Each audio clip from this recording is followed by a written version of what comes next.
Olá, meus amigos, estamos aqui na ESA de São Paulo para um plantão de dúvidas a respeito do novo CPC. A gente veio aqui na ESA recebendo muitas questões, muitas dúvidas, o que é absolutamente normal nesse primeiro momento em que o código entra em vigor. E a gente fica à disposição, eu peço que os colegas continuem mandando essas questões, porque é interessante realmente a gente debater esse novo código. Esse novo código que chega então com várias novidades relevantes, e é natural, portanto, que a gente, no exercício da advocacia, senhores advogados, eu advogado também, a gente enfrente uma série de dúvidas, uma série de problemas, tenha que lidar com uma série de dificuldades. O que é compreensível nesse primeiro momento de vigência do código, claro. Aos poucos, então nesse primeiro momento a gente se assusta, mas aos poucos as coisas vão se acomodando e a gente vai lidar com esse código sem nenhum problema, como lidava com o Código de 73. Sem nenhum problema, ou pelo menos com o mesmo nível de problema que a gente lidava com o Código de 73. Então eu recebi aqui algumas dúvidas importantes e vou começar a tentar discuti-las com os senhores, tentar trazer algum esclarecimento que possa ser útil à compreensão do novo diploma e ao exercício da advocacia. Então a primeira questão que me chega aqui é a seguinte: uma publicação de sentença ocorrida em 16/3/2016, ou seja, ainda na vigência do Código de 73. O prazo para recurso é contado em dias corridos em relação apenas ao dia 17/3 e os demais em dias úteis, por dicção da prescrição contida no artigo 1046 e artigo 219 do novo CPC. Então essa é a dúvida que nos chega e diz respeito, claro, a um problema muito sério que a gente enfrenta nesse início de vigência do novo código, que são os problemas relacionados ao direito intertemporal. Então é natural que, nesse primeiro momento, os maiores problemas sejam relacionados, de fato, a essas questões. Qual código se aplica em cada caso concreto? A respeito dos dispositivos legais que foram mencionados, ou que foram aqui objeto de questão, nós temos aqui 3 dispositivos bastante relevantes que eu tenho aqui, eu peço licença para rapidamente lê-los. Primeiro, artigo 219. Na contagem de prazo em dias, estabelecido por lei ou pelo juiz, computar-se-ão somente os dias úteis. Depois a gente tem o artigo 1003, parágrafo 5º, que é relevante também para essa questão do colega. Excetuados os embargos de declaração, o prazo para interpor os recursos e para responder-lhes é de 15 dias. E, por fim, mencionado pelo colega na questão, nós temos o artigo 1046. Ao entrar em vigor este código, suas disposições se aplicarão, desde logo, aos processos pendentes, ficando revogado, e aí vai. Então, vejam, o que acontece aqui nesse caso? Primeiro, mudança quanto à contagem do prazo. No novo código, a gente sabe que os prazos serão contados em dias úteis, o que é uma vantagem para o operador do direito, claro, que pode organizar melhor o seu final de semana, o seu feriado e etc. Então só se contam os dias úteis e não mais a contagem ocorre apenas pelos dias corridos, como se dava no diploma anterior. Também há, no que diz respeito aos prazos recursais, uma unificação de prazos. No Código de 73, a gente tinha recurso de 5 dias, a gente tinha recurso de 10 dias, a gente tinha recurso de 15 dias. O que era até uma dificuldade para o estudante do direito, para o jovem profissional, para lidar com essa variação toda de prazos. No novo código, essa questão fica muito mais simples. A gente tem o prazo de 15 dias para interposição de todos os recursos, e serão 15 dias úteis, à exceção dos embargos de declaração, que terão o prazo de 5 dias úteis para sua oposição. Então, no novo código, tudo 15 dias úteis, todos os recursos em 15 dias úteis e os embargos de declaração em 5 dias úteis. Agora, qual é a dúvida do colega aqui? Se trata de uma publicação de uma decisão ocorrida na vigência do Código de 73. Em princípio, isso foi objeto de discussão, foi apreciado pelo STJ administrativamente, pelo CNJ, mas em princípio ficou definido que o novo código entrou em vigor no dia 18 de março de 2016. Então, se a publicação foi no dia 16, pergunta o colega, o primeiro dia eu conto em dia corrido e daí para frente eu conto em dias úteis? Não, na verdade, em princípio não é assim. É claro que quando se trata de direito intertemporal, A gente tem muita discussão, a gente tem muito problema, muita contradição e, claro, muitas vezes decisões conflitantes dos nossos tribunais. Agora, qual é a regra? Primeiro, diz o Código de Processo Civil Novo o seguinte: a partir do dia que ele entra em vigor, os atos processuais passam a ser regulados por eles, preservando-se os atos já anteriormente praticados. Então a regra, em princípio, é simples. Até o dia 17 de março valeu o Código de 73, a partir do dia 18 de março vale o novo CPC. Agora, e quando eu tenho um prazo que começa num código e termina no outro? Como é que a coisa se procede, como isso deve ser tratado? Em princípio, seguindo jurisprudência no novo código ainda não se formou, claro, mas principalmente seguindo a doutrina mais forte quanto à análise dessa questão, tem se entendido o seguinte: quando se abre o prazo para interposição de um recurso, o recorrente, então, aquele interessado em recorrer, já passa a ter direito adquirido à interposição daquele recurso. Então, se a decisão foi publicada no código anterior, ele adquire o direito de recorrer, o interessado, no código anterior, segundo as regras do código anterior, inclusive quanto à contagem do prazo. A gente só tem que tomar um cuidado aqui, e é um ponto bastante relevante. A gente fala, olha, vale o código em vigor na data em que a decisão foi publicada. Quando se fala isso na data em que a decisão foi publicada, tem-se entendido na doutrina, e em outras situações na jurisprudência também, que quando se fala em data da publicação da decisão, para efeito de se identificar a lei aplicável, se quer dizer não a data em que ela é publicada no Diário Oficial, não a data da intimação. Ela se torna pública quando ela vem aos autos. Então, quando uma decisão é disponibilizada nos autos, vem ao cartório com essa decisão, aí a decisão já está pública. Pouco importa se a intimação no Diário Oficial ocorre alguns dias depois. Então o que tem prevalecido, e eu quero insistir nisso, tem prevalecido. Porque quando se fala em direito intertemporal, a gente tem muitas decisões conflitantes. Mas o que vem prevalecendo, pelo menos segundo a doutrina, e acredita-se que a jurisprudência dessa vez vai se formar também nesse sentido, o que tem se entendido é que vale a lei em vigor no momento em que a decisão se torna pública. E não necessariamente a data da intimação, que provavelmente vai acontecer posteriormente. Então, se a decisão se tornou pública na vigência do Código de 73, eu deveria, segundo essa visão majoritária na doutrina, amplamente hoje majoritária, eu devo recorrer segundo as regras do Código de 73. Então, isso vale para o prazo. Então, a propósito da dúvida do colega, eu não vou contar os primeiros dias em dias corridos e depois, dali para frente, em dias úteis. Eu vou contar tudo em dias corridos, porque a decisão se tornou pública na vigência do código anterior. Agora, mais uma vez, eu quero muito insistir nisso. Direito intertemporal é um problema sério quando muda código. E claro, como advogado, a gente não pode, em hipótese alguma, perder prazo. Então, quando a gente tiver dúvidas a respeito de contagem de prazo, a gente tem que ser o mais cauteloso possível, ou seja, contar da pior forma possível para nós, ou seja, cumprir as decisões ou recorrer das decisões no prazo menor, ou seja, não correr nenhum risco. Mas, em princípio, resumindo, foi isso que eu disse. Vale a lei em vigor no dia em que a decisão se torna pública. Com isso, me parece que a gente esclareceu aqui, pelo menos eu consegui, me parece, dar a minha opinião a respeito dessa primeira questão. Eu acho que a gente pode passar aqui, então, para o nosso segundo problema, trazido por um outro colega nosso. Então, vamos lá.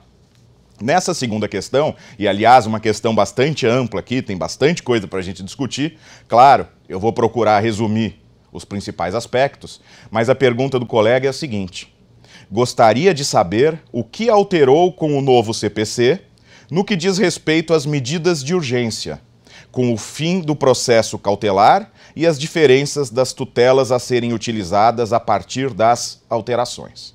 Vejam, o que aconteceu no novo Código?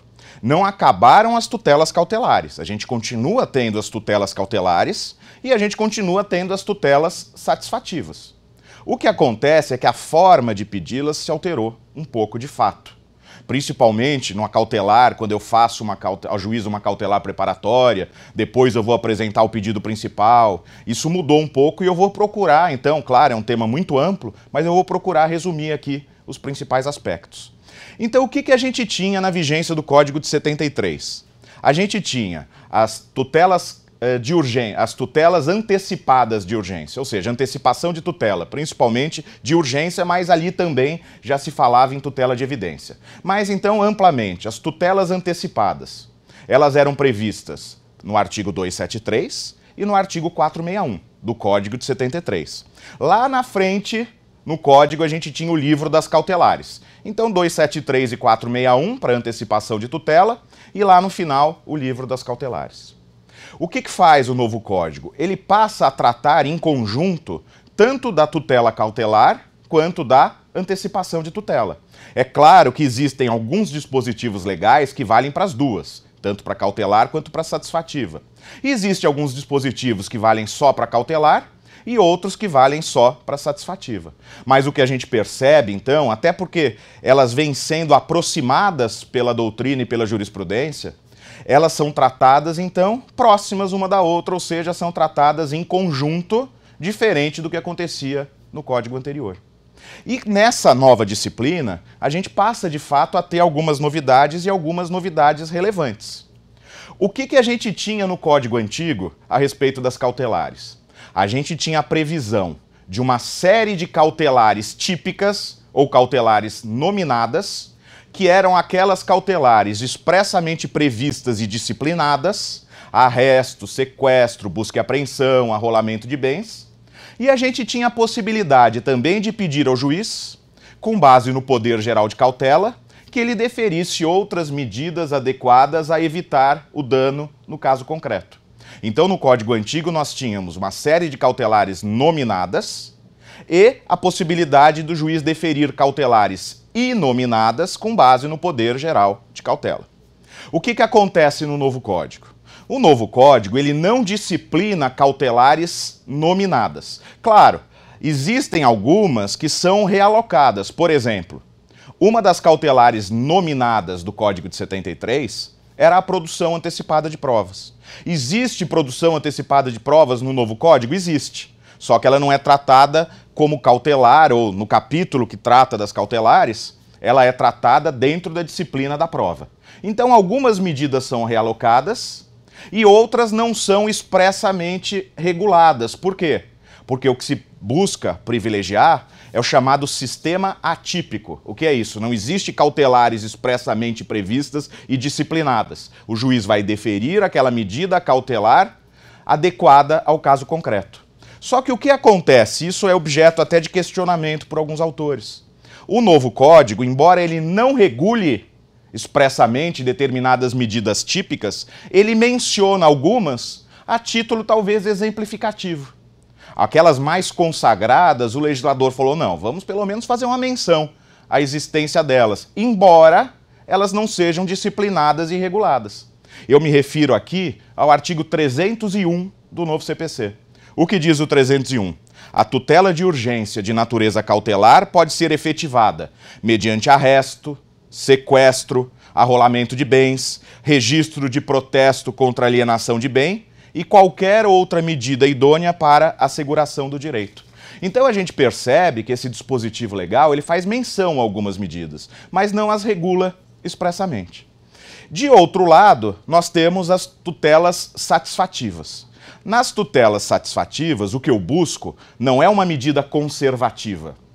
O que eu busco é obter, de forma antecipada, a própria satisfação do meu direito. Tutela satisfativa é aquilo que a gente chama de antecipação de tutela. O que mudou? A gente teve algumas mudanças importantes aqui. Primeiro, a cautelar ela podia ser pedida tanto de forma preparatória ou antecedente, ou ela podia ser pedida de forma incidental, quando a ação principal já estava em curso. Mas não existia essa mesma possibilidade para antecipação de tutela. Qual era, no Código Antigo, o primeiro momento em que eu podia pleitear a antecipação de tutela? Na minha petição inicial. Isso mudou no novo Código um pouquinho. Não é que eu não vou mais pedir na petição inicial, eu vou pedir na petição inicial.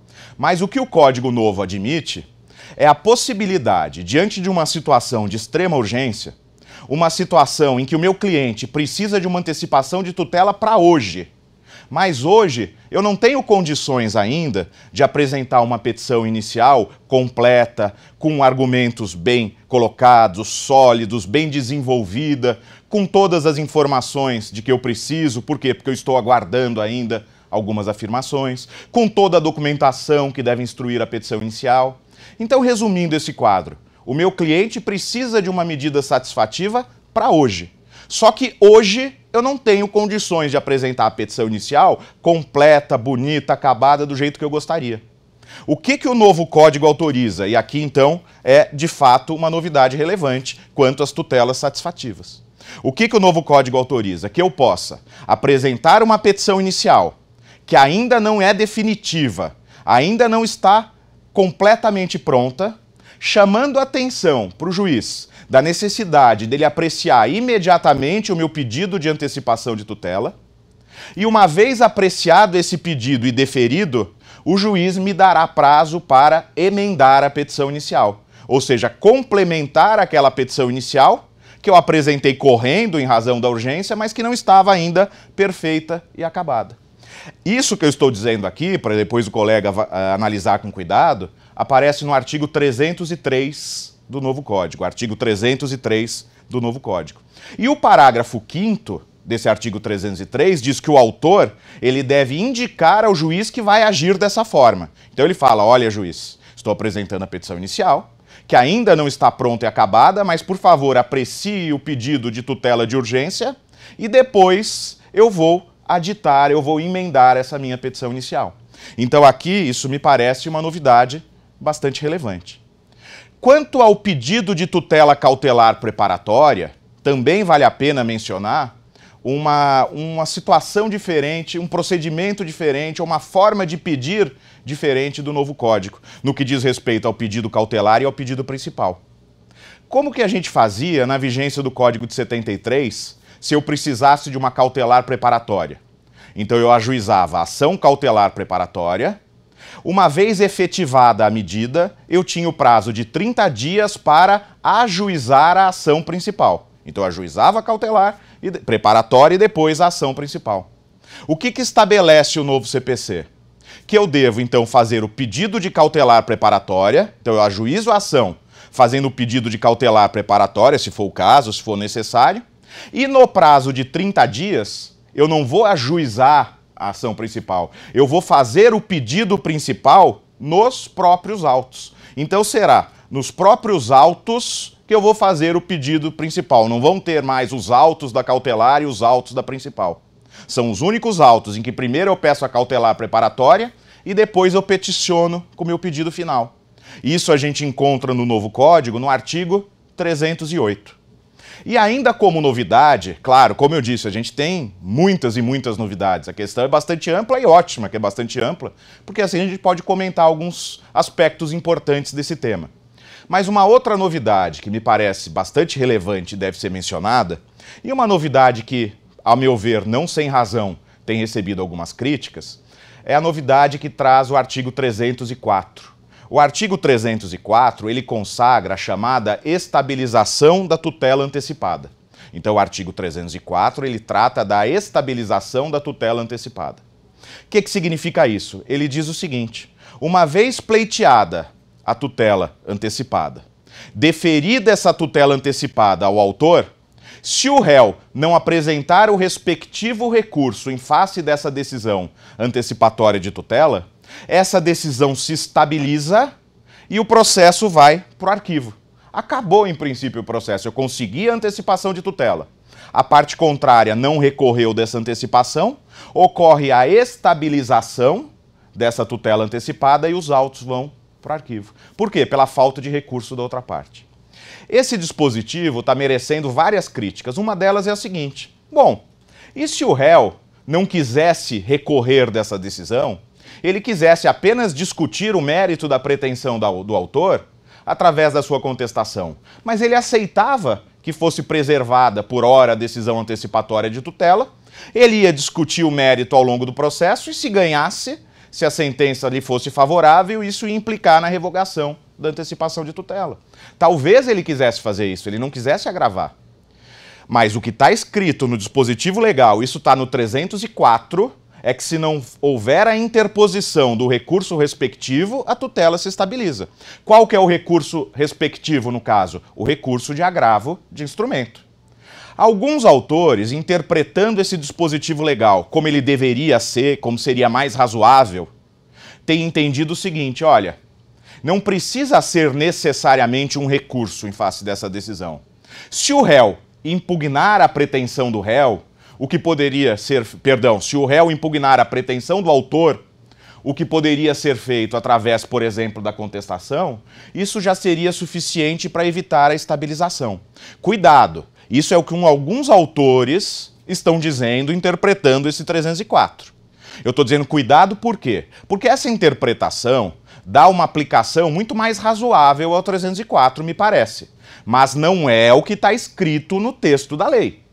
O texto da lei manda agravar da decisão para evitar a estabilização.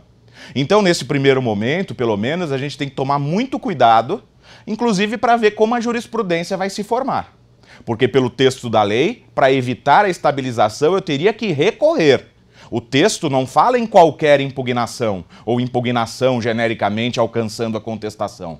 Para evitar a estabilização, eu teria que agravar de instrumento, é o que diz o artigo 304. Então, muito cuidado com esse dispositivo, que, como eu disse, tem merecido várias críticas, e principalmente cuidado com essa interpretação que eu mencionei de alguns autores, que me parece que eles estão dando realmente, com essa interpretação, uma aplicação mais razoável ao dispositivo legal. Mas é algo que não está escrito no dispositivo, que exige expressamente, para evitar a estabilização, a interposição de um recurso.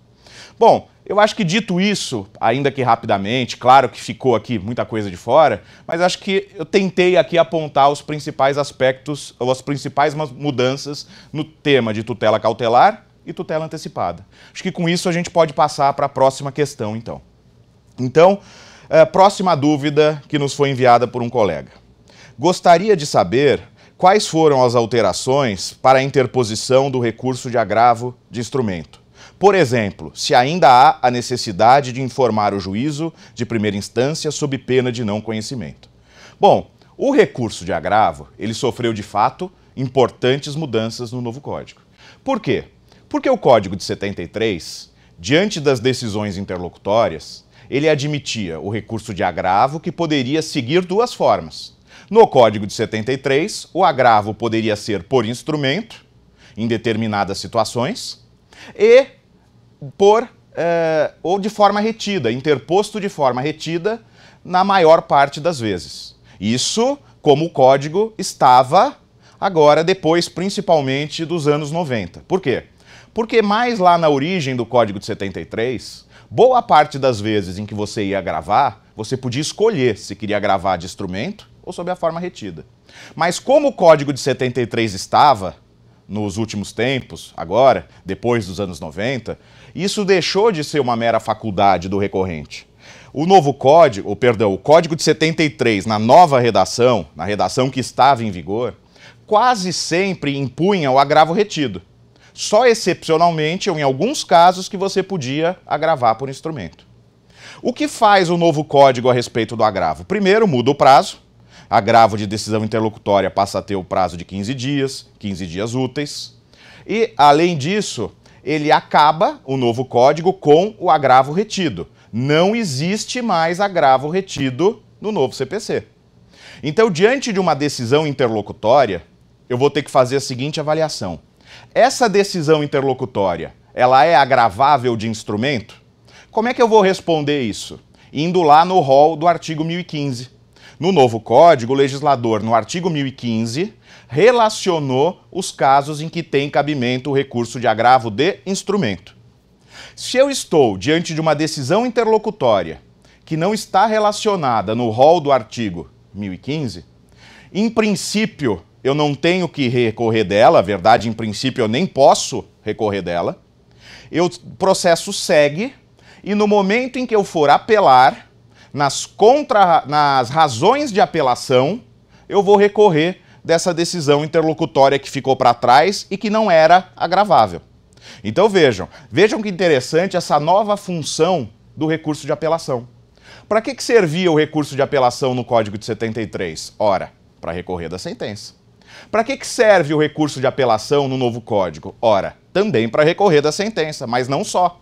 Em preliminar de apelação, eu posso recorrer das decisões interlocutórias que não eram agraváveis de instrumento, por isso, àquela altura eu não pude recorrer, logo que ela foi proferida, mas por conta disso, ela não é alcançada pela preclusão e eu vou poder recorrer dela em preliminar das minhas razões de apelação. Ah, mas e se quem tiver interesse em recorrer dessa decisão que ficou para trás, que àquela altura não era recorrível por agravo de instrumento, e se essa pessoa que quiser recorrer não for o apelante, for o apelado, como que ele faz? Simples. Ele, em preliminar das suas contrarrazões de apelação, ele recorre dessa decisão interlocutória que não foi alcançada pela preclusão, porque não era passível de agravo de instrumento. Então, no novo Código, a gente se depara com essa nova situação. Eu vejo uma decisão interlocutória, eu pretendo recorrer dessa decisão interlocutória, então eu vou avaliar. Ela está relacionada no rol do artigo 1015? Se a resposta for positiva, no prazo de 15 dias, eu interponho o agravo de instrumento. Se a resposta for negativa, em princípio eu não faço nada, e no momento em que eu for apelar, nas minhas razões de apelação, na sua preliminar, então na preliminar das razões de apelação, eu recorro dessa decisão interlocutória. Agora o colega também faz uma pergunta importante. E aquela regra que eu tenho que juntar cópia em primeira instância dessa decisão? Do meu recurso. Eu tenho que juntar cópia em primeira instância do recurso, com o rol de documentos, com a prova de protocolo do recurso. Como é que fica isso no novo Código? Isso é mantido no novo Código? É, no processo físico, mas a gente precisa tomar um cuidado. É no processo físico, e eu digo que a gente precisa tomar um cuidado, porque o caput do artigo 1018 sugere algo que não é real. O caput do artigo 1018 pode nos enganar. Porque o que diz o artigo 1018 do novo CPC no seu caput? O agravante poderá requerer a juntada aos autos do processo de cópia da petição do agravo de instrumento, do comprovante de sua interposição e da relação dos documentos que instruíram o recurso. Então, na primeira lida, a gente pode se deparar com esse caput e pensar, bom, poderá, mas eu não quero. Eu posso, mas não quero, então não vou juntar. É isso e vai ficar por isso mesmo? Isso era irrelevante? Cuidado! No caso de agravo em autos físicos, é absolutamente indispensável juntar essa cópia sob pena de não conhecimento do recurso. Juntar esse comprovante sob pena de não conhecimento do agravo. Vejam o que consta no parágrafo 2º e no parágrafo 3º desse dispositivo que eu mencionei. Parágrafo 2º. Não sendo eletrônicos os autos, o agravante tomará a providência prevista no caput no prazo de 3 dias a contar da interposição do agravo de instrumento. Então, não sendo eletrônicos os autos. E aí vem o parágrafo 2º, o parágrafo 3º. Então, o parágrafo seguinte ao 2º, o parágrafo 3º, que diz o seguinte: o descumprimento da exigência de que trata o parágrafo 2º, desde que arguido e provado pelo agravado, importa inadmissibilidade do agravo de instrumento. Então vejam, embora o caput ali do 1018 fala poderá, vendo os parágrafos, a gente percebe claramente que quando se trata em processo físico, o não cumprimento dessa determinação de comprovação nos autos da interposição do agravo de instrumento, isso importa no não conhecimento desse agravo. Então, cuidado, tem que comprovar em primeira instância? Tem. Isso eu remeto os colegas ao artigo 1018. Isso o artigo 1018 responde pra gente. Para finalizar esses principais aspectos do agravo, eu só queria chamar a atenção para uma novidade que me parece bastante relevante. Quando a gente interpõe um agravo de instrumento, quando se trata de autos físicos, a gente tem que formar o instrumento, diz o novo Código. Quais são as peças desses documentos? Então a gente tem o rol daqueles documentos obrigatórios, os documentos que são úteis, facultativos, etc. Muitas vezes, na vigência do Código de 73, com medo de faltar algum documento, alguns advogados, alguns escritórios tinham o costume de tirar cópia do processo inteiro, todo. Eu, por razões estratégicas, por opção minha, cada um tem a sua, claro, eu preferia não fazer isso. Mas entendia a opção de quem optava por isso. Com medo de faltar alguma coisa, bom, deixa eu tirar cópia de tudo. O novo código, ele traz uma garantia, ele traz, então, ele de certa forma resolve isso, dando uma proteção ao agravante. O artigo 1017 do novo código, ele diz o seguinte: na falta de cópia de qualquer peça, é o parágrafo 3º, na falta da cópia de qualquer peça, ou no caso de algum outro vício que comprometa a admissibilidade do agravo de instrumento, deve o relator aplicar o disposto no artigo 932, parágrafo único. O que é isso? A possibilidade de complementação. Então eu peço que os colegas deem uma olhada também no artigo 1017, no seu parágrafo 3º e lá no artigo 932. Ou seja, o que significa isso? Na falta de uma peça, me parece que é possível salvar. Dito isso, eu espero, nesse nosso encontro, ter conseguido trazer algumas informações relevantes a respeito do novo código, ter conseguido trazer algum esclarecimento para os colegas no exercício de advocacia. É claro que a gente está nesse primeiro momento em que o código entrou em vigor, é claro que a gente tem muitos aspectos controvertidos, onde ainda não existe doutrina e muito menos jurisprudência consolidada, por isso que eu insisto nisso, a gente tem que tomar muito cuidado para não ter problemas. Mas espero então ter conseguido até aqui trazer alguma informação relevante. Agradeço imensamente a atenção, agradeço imensamente a ESA pela oportunidade, é sempre um prazer estar aqui e mando um abraço para todos os colegas. Muito obrigado.